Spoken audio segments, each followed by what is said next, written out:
Hello students. So our topic for today's lecture is ISO cost line यानी कि सम लागत रेखा।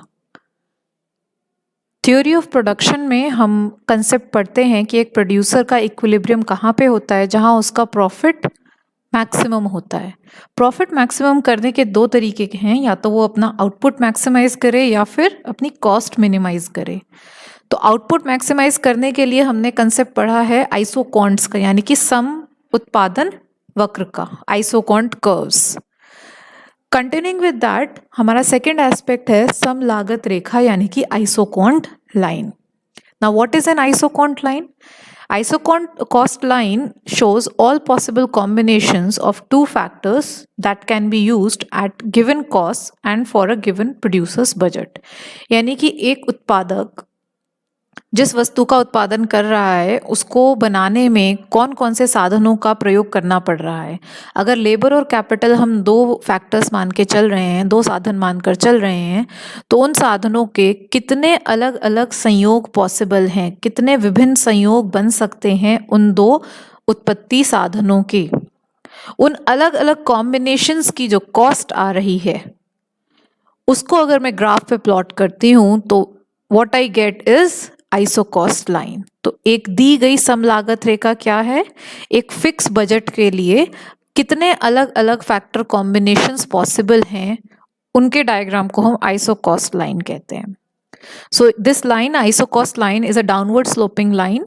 X axis पे आपके पास लेबर की क्वांटिटी है, वाई एक्सिस पे कैपिटल की क्वांटिटी है आपके पास, और ये लाइन पे जितने भी पॉइंट्स होंगे वो आपको क्या शो करेंगे? Different combinations of labour and capital, जो आप एक फिक्स्ड प्रोड्यूसर बजट यानी कि एक दी गई लागत व्यय के अंतर्गत आप कितने अलग अलग तरीकों से खर्चा कर सकते हो। तो मान लो अगर मेरे पास वही फिक्स 120 रुपये अगर मेरे पास हैं, लेट्स टेक एन एग्जाम्पल, अगर मेरे पास 120 रुपीज़ हैं तो 120 रुपीज़ के साथ और कैपिटल की प्राइस इसमें आपके पास अगर हम लेके चल रहे हैं 30 रुपीज़ और लेबर की प्राइस लेके चल रहे हैं हम 10 रुपीज़, तो कितनी अलग अलग कॉम्बिनेशंस हम खरीद सकते हैं कैपिटल और लेबर के उन्हीं 120 रुपये से। यानी कि मेरे पास 120 रुपये हैं, उन्हीं 120 रुपये को मैं कितने अलग अलग तरीकों से खर्च कर सकती हूँ। So iso cost line shows different combinations of capital and labour which cost the same, that is ₹120। तो ये डायग्राम में आपको दिख रहा है कि क्या कॉम्बिनेशंस हैं आपके पास। So these combinations will tell you that 3 units of capital, 4 units of labour, you are at point B, और आप कितने रुपए खर्च कर रहे हो? 120 रुपये खर्च कर रहे हो। पॉइंट सी पे आपके पास 2 यूनिट कैपिटल की हैं, 6 यूनिट लेबर की हैं, again you are spending 120 rupees. यानी कि आपका लागत व्यय स्थिर है, वही 120 रुपये हैं, और आप अलग अलग कॉम्बिनेशन, अलग अलग संयोगों से आप अपना उत्पादन कर रहे हैं। So this line is called as an iso cost line. Now one single iso cost line is for a given level of budget। ये हमने पढ़ा है, एक आइसो कॉस्ट लाइन एक गिवन बजट के लिए होती है। एक सम लागत रेखा एक स्थिर लागत व्यय के लिए है कि भाई 120 रुपये खर्च हो रहे हैं हमारे। If we move to a new budget, अगर मेरे पास कॉस्ट आउटले इंक्रीज हो जाता है, if I have more cost outlay और लेस कॉस्ट आउटले, यानी कि I have more of budget, मेरे पास 100 की जगह अगर 120 रुपये आ जाएं, 120 से 150 रुपये आ जाएं, तो आई विल मूव और shift to a new iso cost line. For example आप डायग्राम में देखेंगे तो RS जो एक आइसो कॉस्ट लाइन है, इस पे आपका बजट कितना है? 200 रुपीज़। 200 रुपीज़ का आपका बजट है और अलग अलग कॉम्बिनेशंस X और Y के आपने इस पे देखे हैं ना। जैसे ही आपका बजट 200 से बढ़ के 400 हो जाता है, you can buy more of factor X and factor Y। यानी कि उन्हीं प्राइसेस में ज़्यादा पैसा होने से आप ज़्यादा यूनिट तो कैपिटल की खरीद पाओगे और ज़्यादा ही यूनिट आप अपने लेबर की खरीद पाओगे। So what will happen? Increase in cost outlay से आपका iso cost line outward shift हो जाएगा, it will move away from origin. लागत व्यय बढ़ने से आपकी सम लागत रेखा मूल बिंदु से दूर खिसक जाती है। It is a parallel shift away from the origin. 400 से बढ़ के अगर आपका एक्सपेंडिचर 600 हो गया तो आइसोकॉस्ट लाइन और पैरेलली राइट शिफ्ट हो जाएगी। इसकी ऑपोजिट कंडीशन क्या होगी कि मान लो अगर आप 600 रुपये एक्सपेंडिचर कर रहे हैं तो आपकी फर्स्ट आइसोकॉस्ट लाइन क्या है, R2S2। This is your first isocost line. आपने एक्सपेंडिचर कम कर दिया, you don't have much of money, आपने लागत व्यय कम कर दिया, 600 से 400 पे ले आए, तो अब आपकी नई आइसोकॉस्ट लाइन क्या बनेगी, R1S1। क्योंकि अब पैसे कम है आपके पास तो आप कम इकाइयां खरीद सकते हो अपने दोनों साधनों की, तो your isocost line will shift downward towards the origin. That means आपकी सम लागत रेखा जो है वो मूल बिंदु की तरफ खिसकेगी। So in this way isocost line दो तरीके से शिफ्ट हो सकती है। फर्स्ट, आपका एक्सपेंडिचर यानी कि प्रोड्यूसर का बजट बढ़ जाए तो राइटवर्ड शिफ्ट, कम हो जाए तो leftward shift. Now this happens when only total budget is changing. जब प्रोड्यूसर का टोटल बजट चेंज हो रहा है तो ये पैरेलल शिफ्ट आ रहा है। बट हमें पता है कि एक isocost line, you can see here, एक आइसोकॉस्ट लाइन गिवन कॉस्ट और गिवन बजट के लिए होती है, यानी कि आपके फैक्टर के प्राइसेस फिक्स हैं और आपका टोटल बजट फिक्स है। So if your factor price is fix and your total budget is fixed, you have one single isocost line, यानी कि दी गई कीमतों पर और दिए गए लागत व्यय पर आपकी एक सम लागत रेखा बनती है। जैसे ही इनमें से कोई सी भी एक चीज चेंज होगी आपकी आइसोकॉस्ट लाइन चेंज हो जाएगी। So either your total budget changes और factor prices changes, in both the cases you will have a new isocost line. तो अभी हमने फर्स्ट केस पढ़ा है, first case is shift in isocost line. कब होता है ये पैरेलल शिफ्ट? कब होगा? जब आपके टोटल बजट में चेंज आएगा, आपका कुल लागत व्यय जो है उत्पादक का वो या तो बढ़ रहा है या वो घट रहा है। तो यही हमने एक्सप्लेन किया कि लागत व्यय जितना अधिक होगा, साधन कीमत रेखा, सम लागत रेखा को हम साधन कीमत रेखा भी कहते हैं, लागत व्यय जितना अधिक होगा साधन कीमत रेखा उतनी ही ऊंची होगी। Higher the producer budget, higher will be the isocost line. देखा आपने, 200 से बढ़ के 400 हुआ, आइसोकॉस्ट लाइन हायर शिफ्ट हो गई, 600 बढ़ के हुआ और ऊपर शिफ्ट हो गई। सो जैसे जैसे आपकी साधन कीमत रेखा पर आपकी कीमतें स्थिर हैं लेकिन लागत व्यय में जैसे जैसे वृद्धि होगी आपकी सम लागत रेखा मूल बिंदु से दूर होती जाएगी, समांतर रूप से, पैरेलली, समांतर रूप से वो मूल बिंदु से दूर होती जाएगी। और अगर लागत व्यय में कमी आएगी तो वह समांतर रूप से मूल बिंदु की ओर स्थानांतरित होएगी, यानी कि it will shift towards the origin. और ये पैरेलल शिफ्ट होते वक्त हमारे पास जो स्लोप है, what is the slope of isocost line? The ratio of factor prices, price of labour divided by price of capital, ये क्या है? स्लोप ऑफ आइसोकॉस्ट लाइन है। तो जब भी पैरेलल शिफ्ट हो रही है आपकी आइसोकॉस्ट लाइन, इसका स्लोप फिक्स है, the slope is not changing. क्यों? क्योंकि फैक्टर प्राइसेस चेंज नहीं हो रहे। अगर साधनों की कीमत स्थिर है तो आपके साधन कीमत रेखा का ढलान भी परिवर्तित नहीं होगा। सो दूसरे शब्दों में हम क्या कह रहे हैं? साधन कीमत स्थिर रहने पर लागत व्यय का परिवर्तन साधन कीमत रेखा के ढलान में कोई परिवर्तन नहीं करता है। Given factor prices and a factor change in factor budget does not change the slope of isocost line. So this was regarding parallel shift. लेकिन हमारी दूसरा फैक्टर क्या है जो आइसोकॉस्ट लाइन को इफेक्ट करता है? प्राइसेस ऑफ द फैक्टर, यानी कि लेबर के प्राइसेस और कैपिटल के प्राइसेस अगर चेंज होते हैं तो हमारी आइसोकॉस्ट लाइन डेफिनेटली चेंज होगी। यानी कि साधन कीमत रेखा के दो अन्य निम्नलिखित परिवर्तित रूप हो सकते हैं। कौन से केसेस में? फर्स्ट केस, साधन X की कीमत में परिवर्तन, यानी कि X एक्सिस पे हमारे पास क्या होता है? लेबर। सो अगर लेबर के प्राइसेस चेंज हो रहे हैं तो आपके पास एक नई आइसोकॉस्ट लाइन आएगी। अगर साधन Y की कीमत में परिवर्तन हो रहा है, यानी कि Y एक्सिस पे क्या होता है हमारे पास? कैपिटल। तो अगर कैपिटल के प्राइसेस हमारे चेंज हो रहे हैं तो भी आपकी एक नई आइसो कॉस्ट लाइन बनेगी. So there are two ways of having a new ISO cost line. One, where the producer budget changes. Two, where the factor prices change.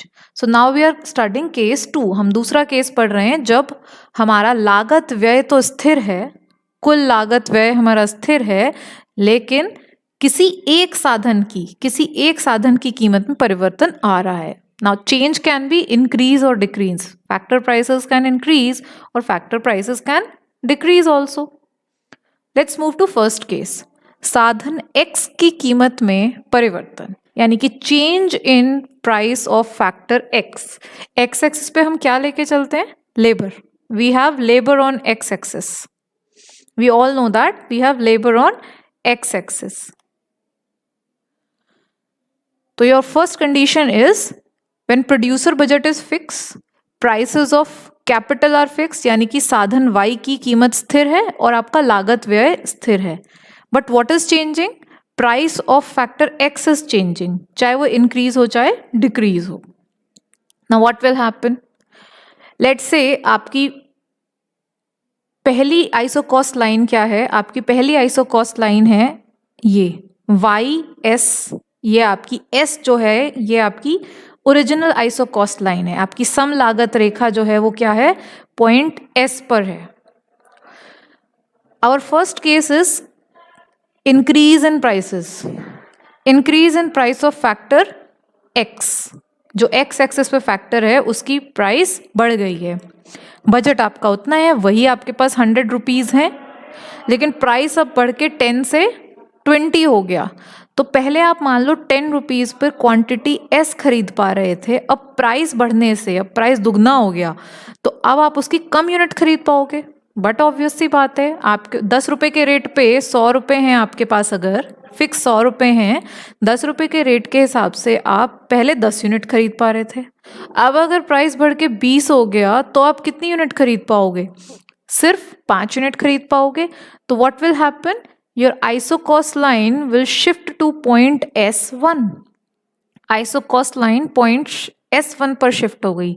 This is called as pivot of ISO cost line. The ISO cost line pivots to point S1. Pivot का मतलब क्या होता है कि सिर्फ एक ही axis पे उसका पॉइंट शिफ्ट आ रहा है. Y एक्सिस पे देखो आप फिक्स है, Y एक्सिस पे Y is the point fix because the prices of factor Y are not changing. Capital के प्राइसेस चेंज नहीं हो रहे हैं. तो हम क्या कहते हैं यहाँ पे? अन्य घटकों के स्थिर रहने पर, यानी कि बाकी चीजें फिक्स रहें, अगर अदर फैक्टर्स रिमेन सेम, साधन X की कीमत में कमी की दशा में साधन कीमत रेखा का X एक्सिस का बिंदु S मूल बिंदु से दूर S2 पर स्थानांतरित हो जाएगा. क्यों? क्योंकि साधन X के सस्ता होने पर उत्पादक उतने ही लागत व्यय से अधिक सामान की मात्रा खरीद पाएगा. सो अगर फैक्टर प्राइसेस कम होंगे तो आप देखो फिगर B, आप देखिए व्हाट विल हैपन? पहले आप 100 रुपीज़ के साथ 10 रुपये में के हिसाब से 10 यूनिट खरीद रहे थे. अब फैक्टर प्राइस कम हो गया. हम क्या पढ़ रहे हैं? साधन X की कीमत में कमी. मान लो वो 10 से घट के 5 रह गया प्राइस. सो नाउ उसी 100 रुपीज़ में यू कैन बाई 20 यूनिट्स, यानी कि ज़्यादा यूनिट खरीद पाओगे. ज़्यादा यूनिट मतलब आप X एक्सिस पे राइट की तरफ शिफ्ट होगे. S से S2 पॉइंट पर आ गए आप, तो आपकी new iso cost line is having point S2. This is your new iso cost line. Now in this way we are saying that change in factor prices shifts ISO cost line only on one of the axis. This is not a parallel shift. It is pivoting, PIVOT, pivoting of ISO cost line. सम लागत रेखा में परिवर्तन हो रहा है, लेकिन वो स्थानांतरित समांतर रूप से नहीं हो रही है. It's not a parallel shift. Similarly जब हम आते हैं साधन Y की कीमत में परिवर्तन पर, साधन Y की कीमत में परिवर्तन से क्या होगा? इस बार आपकी iso cost line Y axis पे चेंज होगी. प्राइस इंक्रीज होने से क्या होगा? कीमत में वृद्धि होने से क्या होगा? आप कम यूनिट खरीद पाओगे. तो पॉइंट R से R1 पर आ जाओगे आप. पॉइंट R से आप शिफ्ट होके नीचे की तरफ R1 पर आ गए. क्यों? क्योंकि फैक्टर Y के जो प्राइसेस हैं वो इंक्रीज हो गए हैं। फैक्टर वाई एक्सिस पे क्या रखते हैं हम? कैपिटल। सिमिलरली जब फैक्टर वाई की प्राइसेस में कमी आएगी, when there is a decline in the prices of factor Y, यानी कि कैपिटल के प्राइसेस में जब डिक्रीज होगा, प्राइस कम होने से आप ज्यादा यूनिट खरीद पाओगे उतने ही रुपए में, उतने ही बजट में। सो ज्यादा यूनिट का मतलब क्या है? आप पॉइंट आर से R2 पर शिफ्ट हो गए, upward shift, but it is not a parallel shift. सिर्फ वाई एक्सिस का पॉइंट चेंज हो रहा है, ये आप ध्यान दीजिए। एक्स एक्सिस पे पॉइंट अभी भी सेम है। पॉइंट सेम क्यों है एक्स एक्सिस पे अभी भी? बिकॉज फैक्टर एक्स की कीमत स्थिर है। ये देखिए, लागत, व्यय तथा साधन एक्स की कीमत स्थिर है। सिर्फ लागत किस चीज की बदल रही है? कीमत किसकी बदल रही है? साधन वाई की। So this is regarding shift of isocost lines. Let's have a quick revision. Isocost line क्या है? उन सब अलग अलग संयोगों को बताती है जो दो उत्पादन के साधनों के अलग अलग संयोगों को बताती है, जिनमें कुल लागत व्यय, टोटल कॉस्ट या टोटल एक्सपेंडिचर सेम आता है। तो isocost line shows all combinations possible of two factors of production that can be used at given cost or budget and for given prices. यानी कि फैक्टर प्राइसेस भी same है, given cost of factors of production and given producers budget. What is the slope of isocost line? It is the ratio of price inputs. It is the ratio of price of inputs. यानी कि सम लागत रेखा का ढलान होता है श्रम की कीमत डिवाइडेड बाय पूंजी की कीमत, price of labour divided by price of capital, PL/PK। साधन कीमत रेखा का ढलान साधनों की कीमत के अनुपात को बताता है।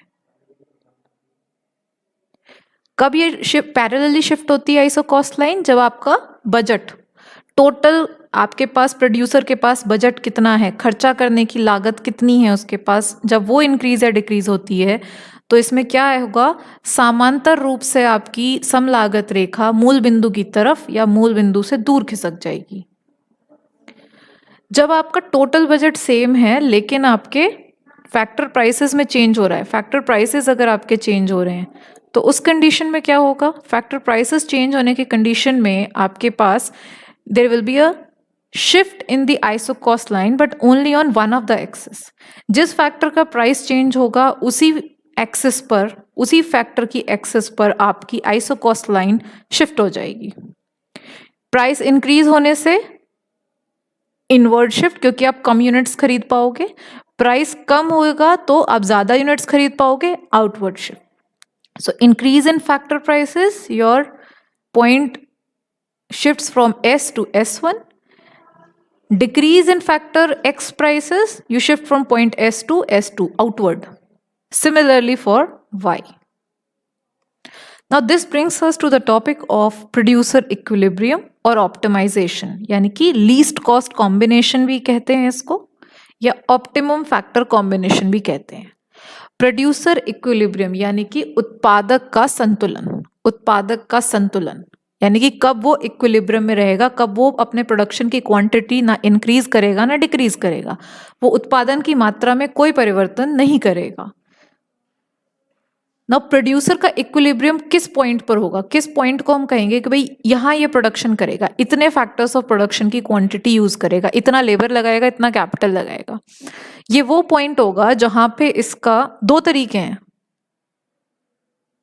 एक हम कहते हैं लीस्ट कॉस्ट कॉम्बिनेशन, दूसरा कहते हैं ऑप्टिमम फैक्टर कॉम्बिनेशन। इसी प्रोड्यूसर इक्विलिब्रियम के ही अलग अलग दो नाम हैं। Now producer equilibrium occurs when he earns maximum profit with optimal combination of factors.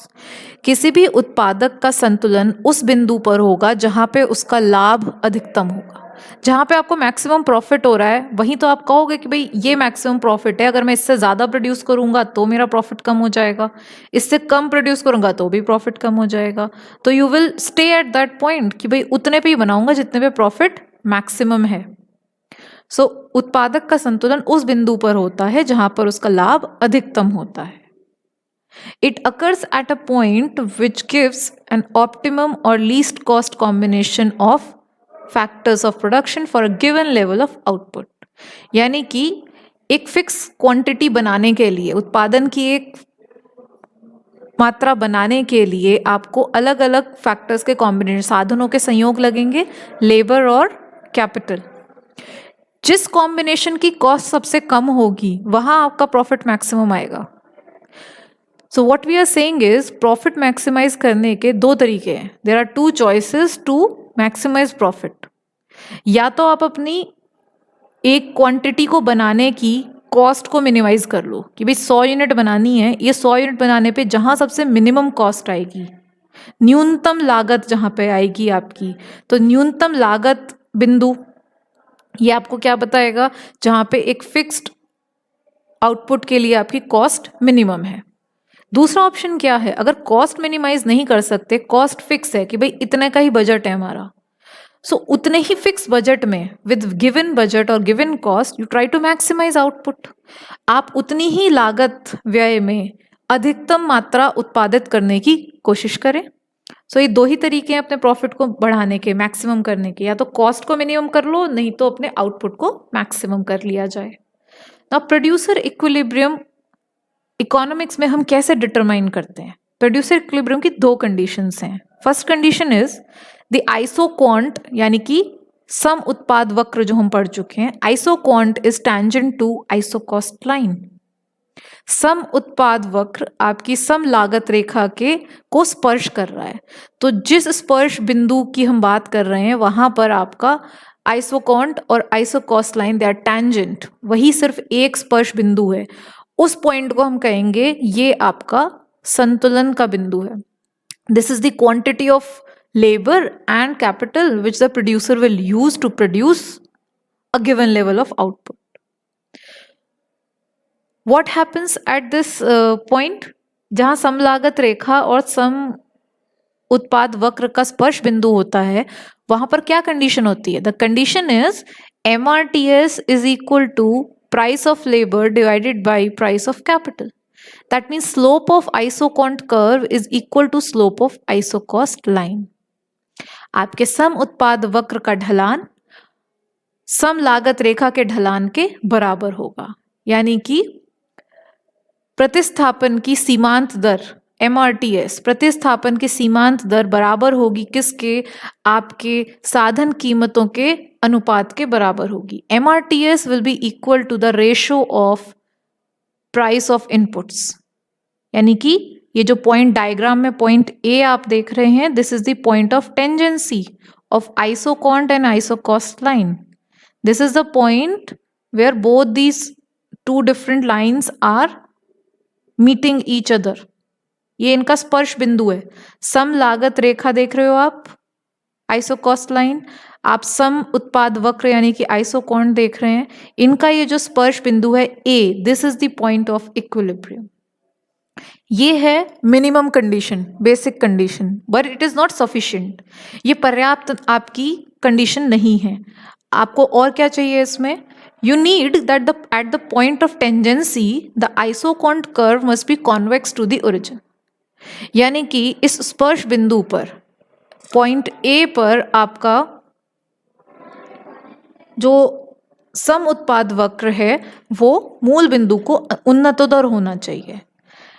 इस स्पर्श बिंदु ए पर आपका सम उत्पाद वक्र यानी कि आइसोकॉन्ट कर्व उन्नतोत्तर होना चाहिए मूल बिंदु की तरफ। It must be convex to the origin. अगर वो कॉन्वेक्स टू ओरिजिन है तब हम कहेंगे कि yes, this is our equilibrium point. ये उत्पादन का संतुलन का बिंदु है। What is the meaning of convex to the origin? जब आपका आइसोकॉन्ट कॉन्वेक्स टू ओरिजिन होता है उससे हम क्या समझते हैं? आइसोकॉन्ट कर्व जहां पे कॉन्वेक्स होता है उसका मतलब है कि आपका MRTS is diminishing. Your MRTS is diminishing. आपकी प्रतिस्थापन की सीमांत दर घटती जा रही है। यहां हम कहेंगे that this is the point of equilibrium. Now since we said that there are two ways to actually reach producer equilibrium, उत्पादन के संतुलन पर पहुंचने के दो तरीके हैं. पहला, minimize your cost for given output, या फिर एक गिवन कॉस्ट पर अपना आउटपुट मैक्सिमाइज कर दो, यानी कि न्यूनतम लागत या फिर अधिकतम उत्पादन. अगर आपकी लागत स्थिर है तो आप उस स्थिर लागत पर अधिकतम उत्पादन करें, उत्पादन की मात्रा अधिकतम करें. या फिर अगर आपका आउटपुट यानी कि उत्पादन अगर आपका स्थिर है तो आप उस स्थिर उत्पादन को करने के लिए न्यूनतम लागत अगर आप पा लेते हैं तो ये आपका क्या होगा, संतुलन का बिंदु होगा, इक्विलिब्रियम पॉइंट होगा. So let's see the two diagrams. Best and easy way to understand. जो चीज गिवन है पहले उसे बना लो. गिवन आउटपुट का मतलब क्या है? आउटपुट हम कहाँ शो करते हैं? आइसोकॉन्ट कर्व पे, यानी कि सम उत्पाद वक्र पे. तो आपका ये जो कर्व आपको दिख रहा है जिसपे आपको यूनिट्स कितनी प्रोड्यूस कर रहे हो, 200. This is your given isoquant. Given isoquant, given output का मतलब क्या है? 200 यूनिट ही आपने बनानी है ना. ये 200 यूनिट बनाने के लिए आपको कितने डिफरेंट कॉम्बिनेशंस पॉसिबल हैं लेबर और कैपिटल के, ये आपका क्या बता रहा है? आइसोकॉन्ट कर्व बता रहा है. अब मैं चाहती हूं कि इन 200 यूनिट्स को बनाने के लिए you want to minimize your cost. आप अपनी लागत को न्यूनतम कर रखना चाहते हैं. न्यूनतम लागत कब होगी? जब आपकी iso cost line lowest possible होगी. So the lowest possible iso cost line which is tangent to given isoquant. अब आप ये देख रहे हैं अलग अलग पॉसिबल आइसो कॉस्ट लाइन कितनी है? के पी जो सबसे बाहर की तरफ दिख रही है, जी एच या ई एफ, ये तीन अलग अलग आपके पास क्या हैं? समलागत रेखाएं हैं. जो समलागत रेखा, जो सबसे नीची समलागत रेखा इस सम उत्पाद वक्र को स्पर्श करेगी वो आपका होगा producer equilibrium. The point of tangency of the lowest possible iso cost line to the given iso quant will be the point of equilibrium. और हमने देखा कि ये पहली जो आपकी आइसो कॉस्ट लाइन है ये तो कहीं टेंजेंट ही नहीं है आइसो क्वांट पे. सो दिस इज नॉट पॉसिबल. ये आपको इक्विलिब्रियम ही नहीं दे रही है. जी एच जो आपका आइसो कॉस्ट लाइन है, it is tangent at point M. So this is a point of equilibrium. But is it the least possible cost? अगर मैं कॉस्ट इससे कम करती हूँ, E F iso cost line पे आती हूँ, then it is not possible to produce 200 units, क्योंकि ये तो कहीं टच ही नहीं कर रहे. ये आइसो कॉस्ट लाइन और ये आइसो क्वांट हमारा कहीं टेंजेंट ही नहीं है. So our only minimum possible cost is on the iso cost line GH. So for a given output, you minimize cost by looking at the point of tangency of lowest possible iso cost line and the isoquant. सबसे नीचे मूल बिंदु की ओर जो आपके पास सम लागत रेखा है वो जहाँ पे स्पर्श कर रही है आपके सम उत्पाद वक्र को, वही आपका उत्पादक के संतुलन का बिंदु है. तो what will happen at point M point पर OL यूनिट्स ऑफ लेबर और OC units of capital use करेगा ये प्रोड्यूसर. ये इसका इक्विलिब्रियम पॉइंट है. Now we come to the next way कि अब की मेरी कॉस्ट गिवन है, मेरे को एक गिवन कॉस्ट का कंस्ट्रेंट है, मेरे पास लागत व्यय करने के लिए फिक्स इतने ही रुपए हैं, मेरा लागत व्यय स्थिर है. तो एक स्थिर लागत व्यय के लिए मैं क्या चाहूंगी? I want to maximize output. मैं अपने उत्पादन को अधिकतम करना चाहूंगी. सो गिवन आइसो कॉस्ट का मतलब क्या है? गिवन आइसो कॉस्ट लाइन, आपकी सम लागत रेखा क्या है जो दी हुई है? CL. This is your fix budget given to you. तो एक बजट पे एक ही आइसो कॉस्ट लाइन होगी, वो आपको गिवन है. Now at this given cost आप क्या मैक्सिमाइज करना चाहते हैं? अपना output. Output is shown by isoquant curves. उत्पादन कहाँ दिखता है हमें? सम उत्पाद वक्र पर दिखता है, वो हमें मैक्सिमाइज करना है. तो हम अपना आइसोक्वांट मैप हम अपना आइसोकॉन्ट मैप इस आइसोकॉस्ट लाइन के ऊपर सुपर इम्पोज कर देंगे, यानी कि इसके ऊपर हम एक तरीके से ड्रॉ कर देंगे। तो हमारा जो आइसोकॉन्ट मैप है, देखो हमारे अलग अलग आइसोकॉन्ट यानी सम उत्पाद वक्र हमारे 100 यूनिट बनाने के लिए आपके पास ये सबसे नीचे वाला आइसोकॉन्ट है। बाहर की तरफ आप बढ़े 200 यूनिट बनाने वाला दूसरा आइसोकॉन्ट, थर्ड आइसोकॉन्ट पे 300 यूनिट्स का प्रोडक्शन हो रहा है। तो आपकी उत्पादन की मात्रा बढ़ती जा रही है जैसे जैसे आपका सम उत्पाद वक्र मूल बिंदु से दूर यानी कि बाहर की तरफ खिसक रहा है। As your isoquant curve shifts away from the origin, it shifts upward. Your quantity of production is increasing. Now we have to look for producer equilibrium. Producer का equilibrium कहाँ होता है? जहाँ पे सम उत्पाद वक्र और सम लागत रेखा स्पर्श करते हैं एक दूसरे को. At the point of tangency of isoquant and isocost line. तो मेरा मैक्सिमम आउटपुट करने का मतलब क्या है? हाईएस्ट पॉसिबल आइसोकॉन्ट ढूंढना है, सबसे ऊंचा सम उत्पाद वक्र आपको ढूंढना है जो आइसोकॉस्ट लाइन को छूता हो एक ही बिंदु पर, एक ही स्पर्श बिंदु, point of tangency. So you see ये जो सबसे नीचे 100 यूनिट्स वाला आपके पास आइसोकॉन्ट है, सम उत्पाद वक्र है, ये तो इस आइसोकॉस्ट लाइन को 2 पॉइंट्स पे छू रहा है, ई और एफ। लेकिन वहां पर आपका उन पॉइंट्स पर ई और एफ पर आपका स्लोप भले ही इक्वल है, लेकिन यहाँ पे हम क्या कहेंगे? that this is not the point of equilibrium because there is a higher isoquant. एक ऊंचा सम उत्पाद वक्र है जो 200 यूनिट बना सकता है इतनी ही कॉस्ट में, तो आप यहाँ 100 यूनिट्स पर नहीं रुकेंगे।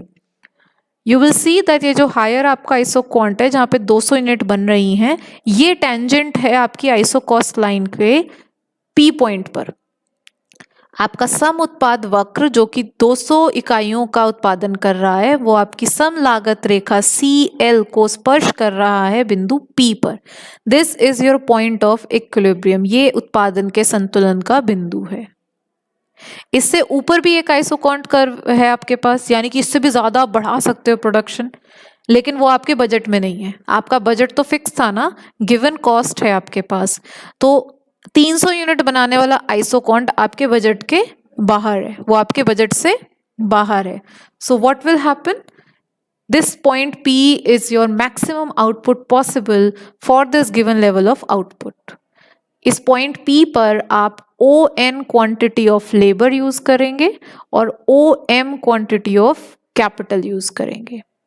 So these are the two ways in which producer equilibrium is decided. Producer equilibrium क्या है? वो फैक्टर कॉम्बिनेशन, लेबर और कैपिटल का वो फैक्टर कॉम्बिनेशन जहाँ पे आपको मैक्सिमम प्रॉफिट होगा, अधिकतम लाभ होगा। मैक्सिमम प्रॉफिट करने के 2 तरीके हैं, या तो अपनी कॉस्ट को मिनिमाइज कर लो या फिर आउटपुट को मैक्सिमाइज कर लो, तो ही पॉसिबल है। ठीक है, तो अगर आप कॉस्ट को मिनिमम कर रहे हो तो आपको